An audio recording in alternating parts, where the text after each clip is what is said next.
Don't act all high and mighty over chicken feed. Even if my mother-in-law doesn't pay the mortgage, we've got plenty of money. Yeah, well, if you're so proud of that, then stop paying it. But if you do, you'll have to leave. I have no intention of supporting a freeloader. Calling me a freeloader to my own face. I've had enough of this. Be my guest. I responded with a big smile. A month after leaving my eldest son's home, I was working in my room when I got a call from Josh. What's going on here? My name is Emma. I'm 78 years old. I lost my dear husband 10 years ago, and I've been living with my eldest son and his wife. They don't have children. Maybe because of that, they tend to buy whatever they want, without checking the price. While my husband was alive, things were okay, but after he passed, their spending got out of hand, and they ignored me when I cautioned them. One day, they decided to renovate the house. The house is old, and I thought it might be good to fix the plumbing, so I didn't oppose it. But then, they kept adding more and more changes, and before I knew it, they planned a full-scale renovation. They wanted separate bathrooms, kitchens, essentially making it a duplex. I didn't think all that was necessary. Since we moved in, I've never seen Eva cook in the kitchen, and I do all the cleaning, every room, toilet, and bathroom. Even with 2 kitchens, I'd still be the one making meals, and I can't imagine them cleaning the bathrooms or toilets themselves. I shared my thoughts, but Eva insisted they'd handle household chores if we separated. I wondered why go through all this trouble and expense, but once they get an idea, they don't listen. Since I also plan to live here for a long time, I didn't want to hear any regrets about what we should have or could have done, so I agreed to make it a duplex. Now I won't have to listen to mother-in-law nitpicking. Living with parents is really bothersome. This will be less stressful. Even though I was nearby, they happily had that conversation between themselves. Finally, our 2-family home was complete. It felt spacious, especially because it was just me and my 3 children, and my eldest son and his wife, who have no kids. Eva, my daughter-in-law, had claimed she'd handle housework and cooking. A week passed, and she hadn't lifted a finger. Come mealtime, they'd both stroll downstairs, practically demanding, "Where's the food?" She didn't bother cleaning either. While I was cleaning downstairs, she'd say, "While you're at it, clean upstairs too." During this time, Ava would be online shopping, and I could only assume more deliveries were on the way. Then Josh, my eldest son, chimed in. "Mom, I'll cover the living expenses. You handle the mortgage." The house was in Josh's name, and due to his numerous additions to the home, the mortgage was a whopping $300,000. I write for a living, but covering the mortgage would devour almost all my income. Still, I didn't protest, partly because I had some savings, and also because I lived here too. I've been paying the mortgage so my eldest son and his wife, Josh and Eva, could start saving a bit. But they just don't get it. All the money Josh makes goes straight to shopping sprees, not a dime saved. Josh works for a reputable company, but when I caution him about his reckless spending, he talks down to me. "Chill out, Mom. Unlike you, I actually make good money. I have more than enough." Eva, on the other hand, is a stay-at-home wife, but she leaves all the housework to me.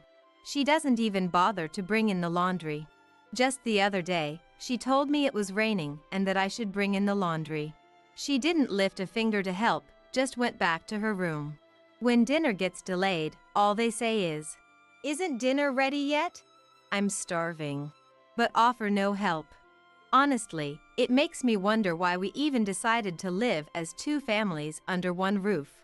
I cook meals for 3 in the first-floor kitchen, and they eat in the first-floor living room. They even use the first-floor bathroom and toilet like it's no big deal. At this rate, the second floor is merely a place for them to sleep. It's such a waste. You know, we renovated this house. You're not using the second-floor kitchen, toilet, or bathroom. Eva, you're at home all day. How about you start cooking, cleaning, and doing the laundry? But we're family. You're always home too, mother-in-law. Can't you just do it for us as well? That's right, Mom. I'm the one paying for everything here. You don't get to complain. Sure, Josh is covering living expenses, but I'm the one paying the mortgage every month. I work from home and I'm the one paying the mortgage. As soon as I say that, they laugh it off and counter. You call that work? You don't make much. And the mortgage isn't even that big. You're making too big a deal out of it. After being told such things, I lost the will to argue back. One day, my eldest son and his wife returned home with arms full of bags from luxury brands. When I asked them why they bought so much, they said, "It's our anniversary today, so we splurged and bought everything we wanted. It's something we always wanted to do. You know how you see rich people in movies and TV shows going on shopping sprees for high-end goods? We gotta treat ourselves and relieve stress once in a while." They laughed joyously. But the idea of grown adults, past 40, going on a shopping spree for stress relief or out of some movie-inspired dream seemed ridiculous to me. They laughed joyously. But the idea of grown adults, past 40, going on a shopping spree for stress relief or out of some movie-inspired dream seemed ridiculous to me. To me, their spending habits were outrageous, but no matter how much I warned them, they'd respond, "It's my money that I've earned, so I can spend it however I like." Ignoring my advice, despite me covering the home mortgage, they treated me as if I was an obstacle. The thought of living with these two indefinitely was increasingly unbearable. Previously, my second son and his wife offered to live with me, but they have 2 kids in junior high school, who will soon be facing exams. I didn't want to be a burden. I have a stable income and savings. Even if I'd need care later in life, I believed I could manage without imposing on anyone, so I started preparing to live alone. Making that decision lightened my mood. I stopped caring about what my eldest son and his wife said. One day, as I was considering going out to buy appliances for my new home, I heard a crash in the kitchen. I rushed over to find Eva standing there, shards of a broken teacup scattered at her feet. I accidentally dropped the cup while making tea. "Mother-in-law, please clean this up," she commanded, as if I were her maid. "If you broke it, you should be the one to clean it up." When I said that, Josh butted in from the side. "Mom usually does the housework, so don't make a fuss over something so trivial. You're able to live here because of the money I bring in, you know?" Eva nodded in agreement, but that should be my line. I pay the mortgage and do all the household chores, allowing them to shop recklessly. "Didn't I tell you before? I'm the one paying the mortgage." "Oh please, don't brag about that chicken feed. Josh works at a prestigious company. Even if you stopped paying, we have plenty of money," Eva sneered.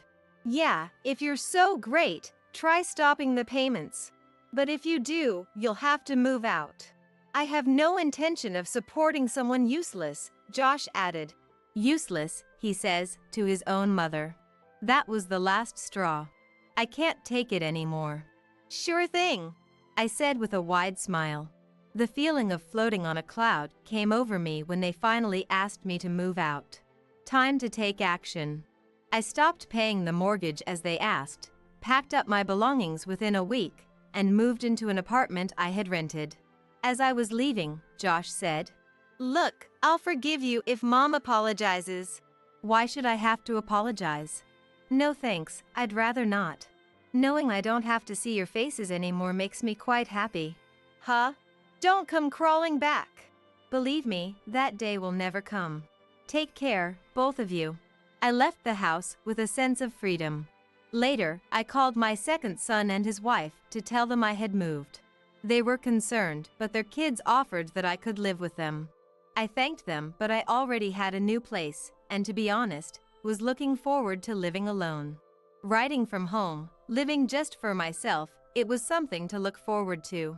1 month after moving out from my eldest son's house, the stress had disappeared and I was thoroughly enjoying my solo life. Then, one day while I was working in my apartment, I got a call from Josh. "Hey, what's going on?" "What do you mean?" $2,500 was withdrawn for the mortgage.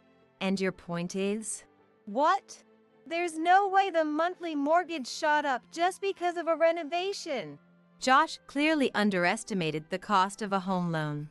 I was stunned. How could he not know this, with his good education and a job at a reputable company? Any renovation as extensive as the one they'd done couldn't be cheap. He never looked at prices and obviously thought my income was lower than it was. Probably assumed it was a manageable amount. Given the massive changes they wanted despite my objections, it's no surprise the total cost went up. So, I told Josh the cost of the renovation, and he said, "What? That much? How are you paying for it? There's no way you could afford that. Did you use Dad's insurance money or something? You really think my income is that low? What? It's a side hustle, right? You're probably making, what, $200 to $300 a month? I make enough to pay the mortgage every month." Wait, what? I had never shared any details about my job or income with my eldest son and his wife. I assumed that if they knew, they'd expect me to cover all their living expenses and their frivolous spending would go through the roof. But I was surprised by the $200 to $300 a month estimation. How can you pay the mortgage when it's that high and still cover living expenses? You work for a renowned company with a good salary, don't you? Why not stop spending recklessly and live frugally? You'd manage. We have credit card payments too. Just sell off everything you've bought. You recently bought a ton of high-end brands, didn't you? Sell them, live frugally, and start paying off your debt. Why bring this up now? And you're acting so high and mighty. Why didn't you say anything sooner? I wish these grown adults would quit their tantrums. It's my eldest son and his wife who've been spending recklessly, not listening to anyone. So, where are you living now, Mom? You're staying with my brothers, aren't you? No, actually. I've rented an apartment and am living there by myself. You prepared for this all along, haven't you? You knew we'd end up like this. You're the ones who said, move out. You also said, stop paying the mortgage. Now you're blaming me? At a loss for words, Josh finally said, let's live together again. After finally getting to live alone and relax, there's no way I'd move back in with you guys. Especially if it means I'd have to cover the mortgage and do all the housework again. No, thank you. Josh didn't have a response when I laid it all out like that.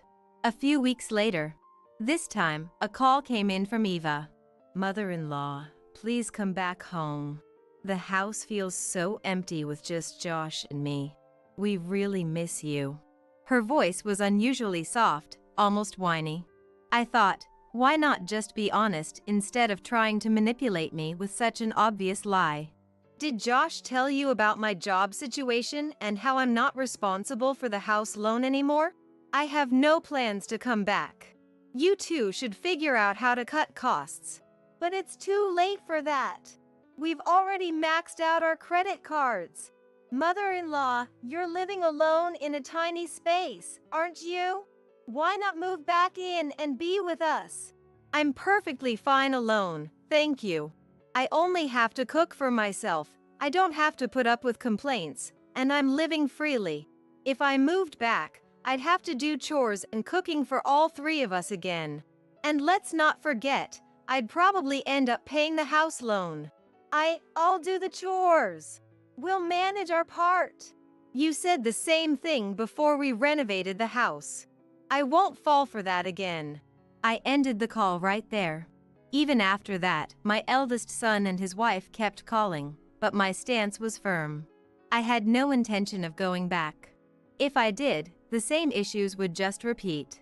They were already eyeing my income and planning to use my money. Months passed, and Josh called with an increasingly desperate tone. If you don't come back, we'll have to sell the renovated house. To which I thought, well, go ahead and sell it then. That renovated house no longer contained any memories of my late husband. After I said, do as you wish, they eventually had to list the house because their debt kept piling up. I got an earful for not coming back, as if it was all my fault. However, they couldn't sell the house at their desired price. They had to significantly lower it to finally find a buyer. Even with the renovation, the house is pretty old and not in a great location. So it's not the kind of property that would sell high. After selling the house, it seems that my eldest son and his wife moved into a cramped apartment. Because they sold their previous home at a low price, they haven't finished paying off their mortgage yet. On top of that, they have credit card payments. Altogether, they have quite a bit of debt. You'd think they would both buckle down to pay off the debt little by little, but instead, they argue every day, apparently all because of the debt. Their shared hobby used to be shopping to their heart's content, but now they can't afford to buy whatever they want without worrying about the cost. Despite that, they both have a shopping addiction and can't stop spending. They both shop in secret from each other, it seems. While each is okay with their own shopping sprees, they fight if the other one goes shopping. Josh argues that it's his hard-earned money, so it's only fair he gets to spend it. Eva counters by saying the money is not just Josh's, they're a married couple, after all. Both are pushing for their own selfish needs, they're cut from the same cloth. Afterwards, Josh let his frustration at home spill over into work. He started yelling at his subordinates every day and ended up getting demoted. Eva still contacts me for help. When I asked what she does all day, it turns out she's not even trying to work, she's just lazing around at home. Usually, you'd think someone would try to work off their debt before asking for help. If you want my advice, it's this: stop relying on others for everything and start taking action yourself. I sent Eva my final piece of advice. I can't say if my words made a difference, but I never heard from Eva again after that. I have no idea what became of those two. A year has passed since I left my eldest son's home. I continued to work and live a peaceful life alone. About a month ago, I got assigned to write a feature article on bakeries. In the process, I visited various bakeries and found myself falling in love with bread. Now, I'm attending a bread-making class. The class attracts a diverse crowd, from people my age to younger folks in their 30s. Though we vary in age, we all share a love for bread, and that's usually what we end up talking about. We make bread together and relish the freshly baked loaves, engaging in pleasant conversations centered around bread. I find these moments incredibly fulfilling. My eldest son and his wife fill their lives with luxury items and spacious homes. Their endless shopping sprees have led them into a debt-filled life they're now struggling to escape. Until they find something other than material possessions to fill their hearts, they'll never pay off their debts or break free from their current situation. For me, the true happiness lies not in luxury but in making and enjoying bread with like-minded friends, savoring the mouth-watering aroma of freshly baked loaves. Right. I forgot. She exclaimed, rummaging through her small bag to pull out a white envelope. What's this? It's a letter I got from Grandma. She told me to read it in secret, away from Caleb. I took the letter from Scarlett. Just then, my sister arrived to pick Scarlett up, and I handed her over. After saying goodbye to Scarlett, I quietly opened the letter. Glancing over it casually, I was shocked. What? You're kidding, right? The content was hard to believe. Rushed, I went back to where Caleb was. As soon as I returned, Caleb spoke in a whiny tone. Hey Evelyn, I'm thirsty. Could you get me some juice or something? Ignoring his request, I swiftly flipped back the comforter and reached for Caleb's pants. What? Evelyn? Without hesitation, I pulled down his pants. What the heck are you doing all of a sudden? Caleb yelled, hastily trying to pull his pants back up. I sighed at the unfolding scene. Looks like Mom's prediction was right. Hey! What's the deal with suddenly pulling down someone's pants? Are you taking advantage of my inability to move? That's awful, isn't it? Caleb looked up at me, perplexed. Indeed, it was wrong to do it without saying anything. But without that, I wouldn't have been able to confirm it. My name is Evelyn, 32 years old. I graduated and joined the company, and it's been 10 years. With this tenure, I have a stable income and am trusted with various responsibilities at work. I've been leading a fulfilling life, but there was one worry. It's about my husband, Caleb, whom I've been married to for 5 years. Our encounter was at a friend's wedding. We just happened to sit at the same table. Ah, weddings are wonderful, aren't they? Really, they both look so happy. We didn't talk much, but I was impressed by how genuinely happy Caleb seemed for the bride and groom. Later, through a friend, Caleb made the first move, and we started dating smoothly. I want to marry you. After Caleb's straightforward proposal, we got married. The surprise came later. What? You've been divorced before? And you have a child? Yeah, and, you see, my ex-wife is demanding child support. Despite his divorce, his ability to genuinely celebrate others' weddings was, in a way, impressive. About the child support, isn't it just better to pay it? That's part of being a father, right? No, the thing is, I'm out of money this month. What? I had a sneaking suspicion that Caleb's income wasn't great. But I never imagined I'd end up paying child support for a child I didn't know with my salary. I rushed into marriage. I didn't regret marrying him, to be honest. But the real issue was Caleb's carelessness with money and his failure to see the problem. I quit my job again. He'd say with a nonchalant smile, time and time again. You quit. What are we going to do now? It'll be fine. You're working too, Evelyn. We'll manage somehow. He was the definition of relying on others. I didn't want him to depend on my money. Did he marry me for my money? I sometimes wondered. But putting money aside, Caleb wasn't a bad husband. He was a bit unconventional, but that was what made life exciting and fun. Feeling like something sweet. Want to hit the convenience store? Now? Yeah. On a weekday night, on a whim, we'd end up at the convenience store, just for sweets. All right. I'm not sleeping until I beat this game tonight. Okay. Sometimes I'd end up pulling an all-nighter with him over a game. It was honestly tough at our age, but I didn't dislike his spirit. That's why I couldn't leave Caleb, despite his financial irresponsibility and job instability. He wasn't cheating, at least. I thought, as I let things slide, and before I knew it, here we were. But then, just the other day, I saw it. An unknown young woman sitting in the passenger seat of Caleb's car. I, who had prided myself on believing he would never cheat, felt like I'd been hit over the head from behind. The shock of Caleb's potential infidelity amidst my complete trust. Should I confront him directly or act covertly?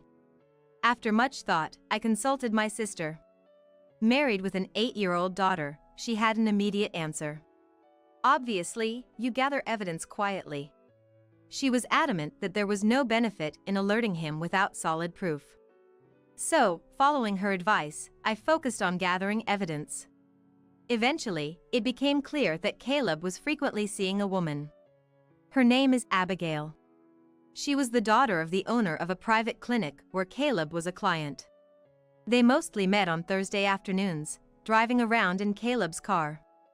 And I managed to capture them entering a hotel together several times. I thought he was honest about women at least. Disappointment hit me before anger. Married life wasn't unpleasant, but it wasn't easy either.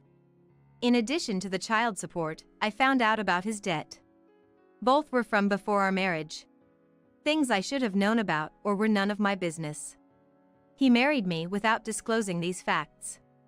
Wasn't it almost like being deceived? There were times when I thought that. And I took pride in the fact that he was faithful. I never imagined even that would be betrayed. I'll confront him with everything and then leave. Caleb, carefree and nonchalant as ever, probably had no clue I knew about his secret. I wanted to give him a surprise for once. So, I was contemplating the day to reveal everything. Soon after, I received a shocking message from Caleb. Sorry, I had an accident. I might not be able to move my body anymore. I left work immediately and rushed to the hospital Caleb had mentioned. It was the clinic owned by Abigail's father. Feeling faint-hearted, I even called my mother to come with me. "Are you Caleb's wife? Please, this way." I never imagined meeting this person under such circumstances. The one guiding us at the reception was Caleb's affair partner, Abigail. I had seen her face several times from behind or in profile over the past few months, but facing her directly like this felt surreal. Led to the room, I found Caleb lying in the bed. "Caleb!" "Oh, Evelyn. You came." His voice and expression seemed good. My mother and I exchanged a relieved look. The message had startled us, but he seemed to have only minor injuries. What a relief, I thought. But then, the doctor's next words left me speechless. "There's a high possibility that Caleb has become hemiplegic." Hemiplegic? It means, in Caleb's case, the right half of his body might not move anymore. "Is there no chance of recovery?" The doctor closed his eyes as if in deep thought. "It's difficult." Then said. I found myself sobbing uncontrollably, supported by my mother. After calming down a bit, Caleb began to speak hesitantly. "This hospital, because of its facilities, can't accommodate long-term patients, so I'll be sent home." "But what about thorough examinations? Your right side isn't moving, right? There could be other reasons." "Well, I'm tired from the accident today. We'll revisit this." Caleb's words, somewhat hesitant, worried me, but I didn't want to push him. Reluctantly, I had my mother help me take Caleb back to our apartment. After laying Caleb in bed, I went out to the entrance to see off my mother. "Sorry for the sudden call today." "Thank you. It's okay. But it seems the timing to confront him about the affair has vanished." "Indeed. What will you do now?" "If Caleb is truly hemiplegic, I can't abandon him just because he cheated. I'll think about it. Remember, you're the most important to me." It seemed like my mother was advising me not to sacrifice myself for Caleb. "Thanks." She seemed to want to say more, but left with a complex expression on her face. The next day, my life caring for Caleb began. Although he was hemiplegic, the other side of his body worked, so the need for care was less than I expected. However, soon, taking care of Caleb's mental health as he couldn't go outside became more challenging. "I'm just so bored." Surprisingly, he didn't complain much about his immobility, but his frustration seemed to stem from boredom. He would summon me frequently for trivial things, like wanting juice or needing his back scratched. These were minor tasks, but the constant demands wore me down. During such moments, my sister's daughter, my niece Scarlett, suddenly decided to visit our home. Scarlett and Caleb hardly know each other. Why she would visit under these circumstances was initially a mystery to me. When I asked my sister why, her reply was nonchalant. "Obviously, because I am worried about you. Even Scarlett at 8 years old is concerned about you." "That's sweet of Scarlett. I'd join if I could, but I'm swamped with work, and it's all I can do to arrange transportation. Mom seems busy too, but at least with Scarlett around, Caleb won't be able to throw tantrums in front of a child." Her prediction was spot on. With Scarlett present, perhaps due to his male pride or just plain embarrassment, Caleb drastically reduced how often he called for me. This gave me a chance to chat with Scarlett about school life, the latest elementary school trends, and all sorts of girl talk. But why does enjoyable time always fly by so quickly? As evening approached, it was time for Scarlett to leave. My sister called to pick her up, and though it was hard to part, it was time to say goodbye to Scarlett. "Okay, Scarlett. Your mother will be here soon, so let's wait outside." "Okay." As we headed to the entrance, feeling the reluctance, Scarlett suddenly seemed to remember something. "Right. I forgot." She rummaged through her small bag and pulled out a white envelope. "What's this?" "It's a letter I got from Grandma. She told me to read it in secret, away from Caleb." "From Mom?" "Thank you." I received the letter from Scarlett. Right then, my sister arrived to pick Scarlett up, so I handed her over. After seeing Scarlett off, I quietly looked inside the envelope. It wasn't mailed but delivered through Scarlett, which seemed overly cautious. What could it contain? I casually read through and was stunned. What? You're kidding, right? The content was too astonishing to believe immediately. But my mother wouldn't fabricate such a lie. If this is true, I need to verify it. I hurried back to Caleb. As soon as I returned, Caleb spoke in a coddling tone. Did Scarlett leave? Yes, my sister just picked her up. Got it. Hey Evelyn, I'm thirsty. Wake me up and get me some juice or something. Ignoring his request, I swiftly pulled back the comforter and reached for Caleb's pants. What? Evelyn? Without hesitation, I pulled his pants down. What are you doing all of a sudden? Caleb yelled, frantically trying to pull his pants back up. I sighed at the scene unfolding before me. It seems Mom was right. Hey! What's the deal with suddenly pulling down someone's pants? Are you taking advantage of my inability to move? That's awful, isn't it? Caleb looked up at me, bewildered. Indeed, doing it without saying anything was wrong. But I wouldn't have been able to confirm it otherwise. Hey! Are you listening? Caleb raised his voice again, seeing me silent and looking down. Seriously. This uncertainty about the future is unbearable. Maybe it's time to break up? I said his thoughts out loud, and Caleb looked at me in surprise. Oh, you seem almost happy about it? Your face is giving you away. Caleb, looking flustered, covered his mouth. Happy? No way. But maybe you're right. With this condition, I'll just be a burden. Maybe it's better we part ways. Caleb sighed heavily, exuding a sense of resignation. I don't mind, you know? I'll take care of you. We vowed at our wedding, remember? In sickness and in health. Eh? No, but... Besides, it's not all bad. We can still talk like before. And now, I won't have to fret over your affairs anymore. Eh? I smirked mischievously. Oh, me? An affair? His eyes darted around. His lie transparent. Don't worry. You may have been capable before, but now, you can't move by yourself. You won't be able to cheat anymore. Now you're all mine. Caleb let out a small yelp and turned pale. Evelyn, actually, I was planning to leave you. That's fine. Leave it to me. But I feel terrible about this. Don't feel guilty. We're a couple, after all. Despite my reassuring smile, Caleb trembled like a cornered deer. But just rest for now. I'll go prepare dinner. Caleb couldn't say anything more. I left the room. Certainly, I'd cornered Caleb. He'd surely take some action.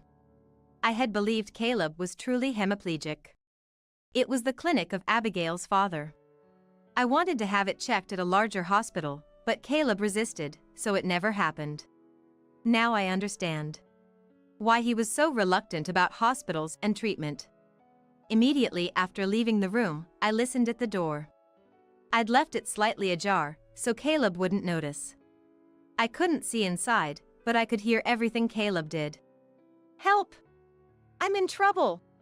Soon, I heard him speaking to someone. He was on the phone. Speaking softly, perhaps wary of me. That's what she said. Before bringing up divorce, she insisted we won't separate. What should I do? Escape? Impossible. I'm too scared. She must know about you and me. She's unusually persistent about infidelity. She must know already. I heard it all. Now it was clear. Caleb was on the phone with his affair partner, Abigail. Please! Say it's a call from the hospital. Get me admitted somewhere else, any hospital. Otherwise, I don't know what Evelyn might do. As Caleb pleaded with the person on the phone, I knocked on the door. Caleb? Are you on the phone? May I come in? Oh, I'll hang up now. After waiting a moment, I entered to find Caleb looking paler than before, lying in bed. You look worse than before. Are you okay? Oh, I'm fine. Well, maybe not. Can you take me to the hospital? Of course, that sounds serious. I'll contact the hospital right away. Ah, thank you. He looked genuinely relieved. Thinking this was his ticket out. He's sorely mistaken. The real game is just beginning. I'll expose everything about Caleb and Abigail at the hospital. Upon arrival, Abigail greeted us. Caleb. Are you okay? Abigail. Thanks. I'm feeling a bit off. After what happened, it's understandable. Abigail smiled knowingly and looked at Caleb tenderly. Can I rest for a bit? I might even need to be admitted. He's not even a doctor to be making such decisions. But Abigail nodded understandingly and led us to a private room. We don't usually do admissions, but my father will come to check on you when he's available. Please wait here until then. About half an hour later, Abigail returned with the doctor. I had met him before. He's the clinic's director, Abigail's father. You're feeling unwell? Yes. Their exchange of glances was awkward. As Abigail's father raised his stethoscope to his ears, I raised my hand. Let's cut the act, shall we? What? Caleb, Abigail, and her father. All froze, except for me. Evelyn, what are you suddenly saying? Ignoring Caleb's protest, I grabbed his pants like before and yanked them down forcefully. Whoa! What are you doing? Stop it! Caleb scrambled to pull his pants back up. As I said before, something's off, right? Are you worried that if I become hemiplegic and useless as a man? I see. You were only after my body. I'm disappointed. Caleb pretended to be upset, not noticing the expressions of the others in the room. After your body? Unfortunately, I'm not as lewd as you guys. What did you say? You still haven't realized? Realized what? As Caleb tilted his head, Abigail whispered in his ear.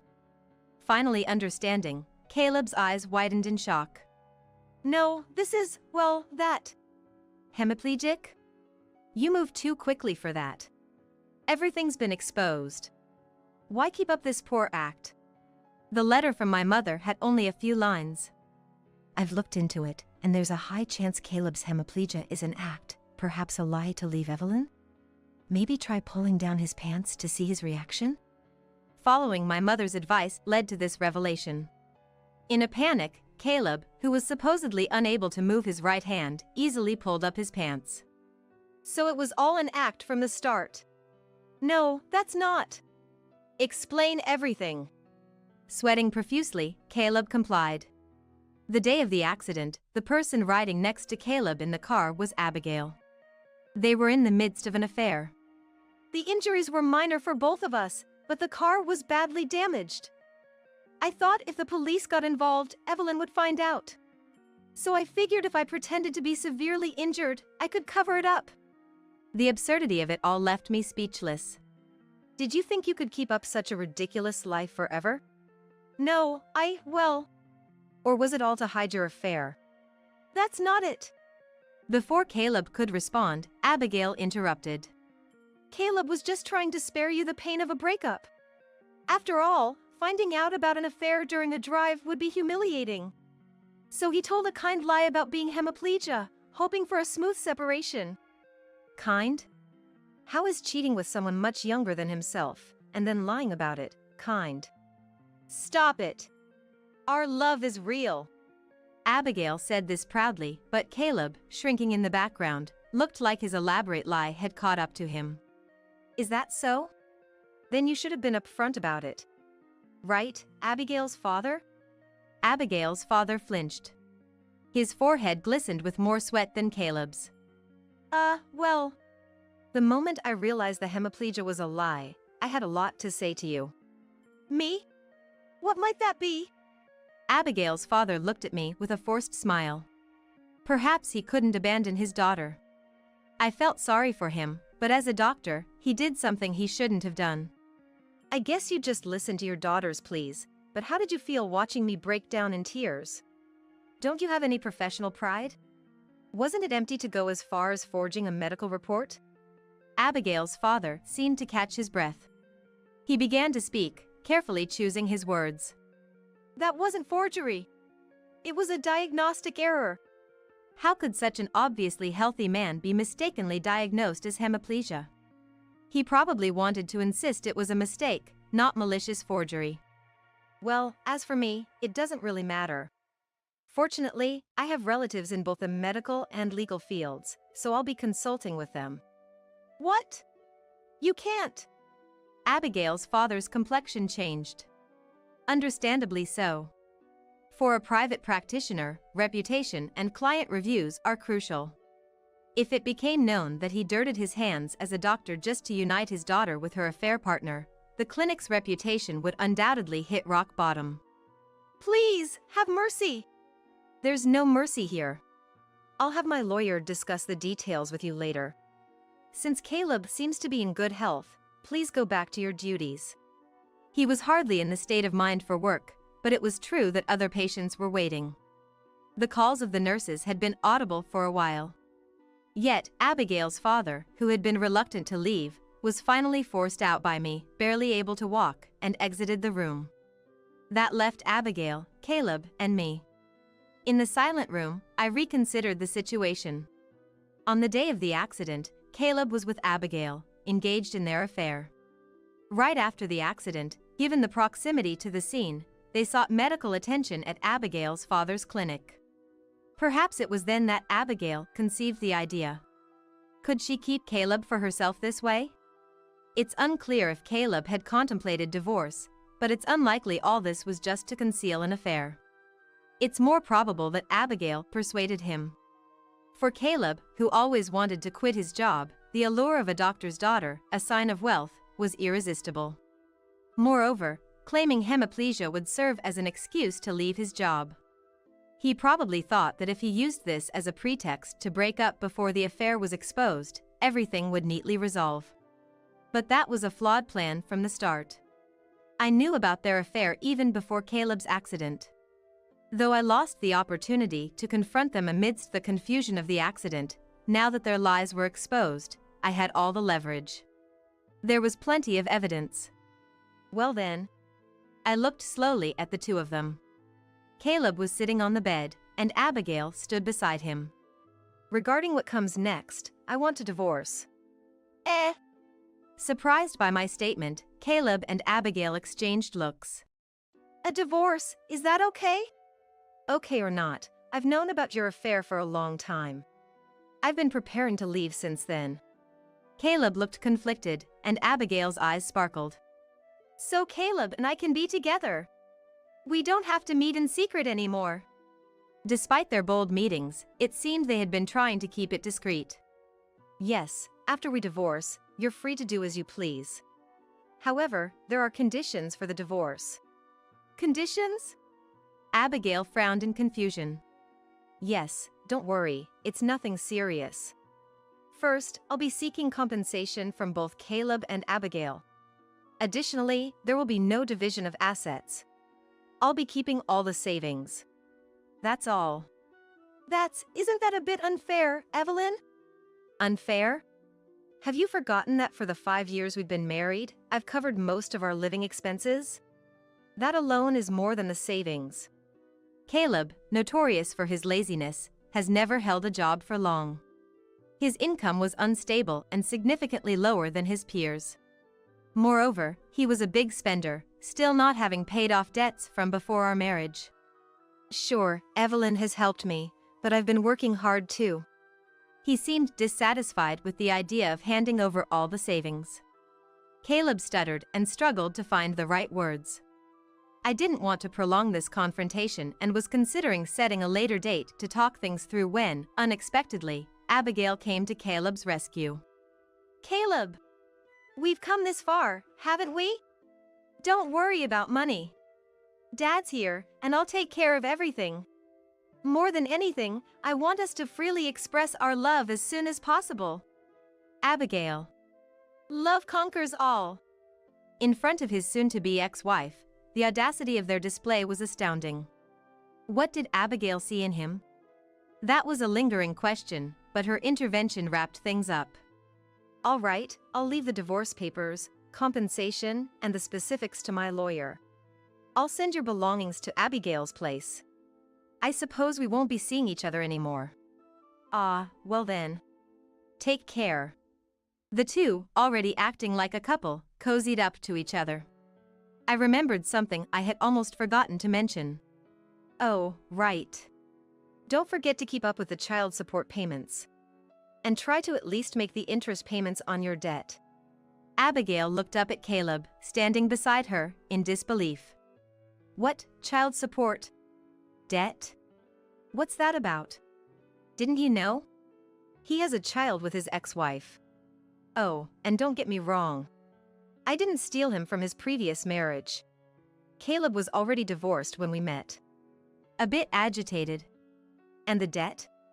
Abigail asked. It was there even before we married. So, I don't know what it's for. How much is it? About $30,000, I believe. I smiled as I informed her, and Abigail's face went pale.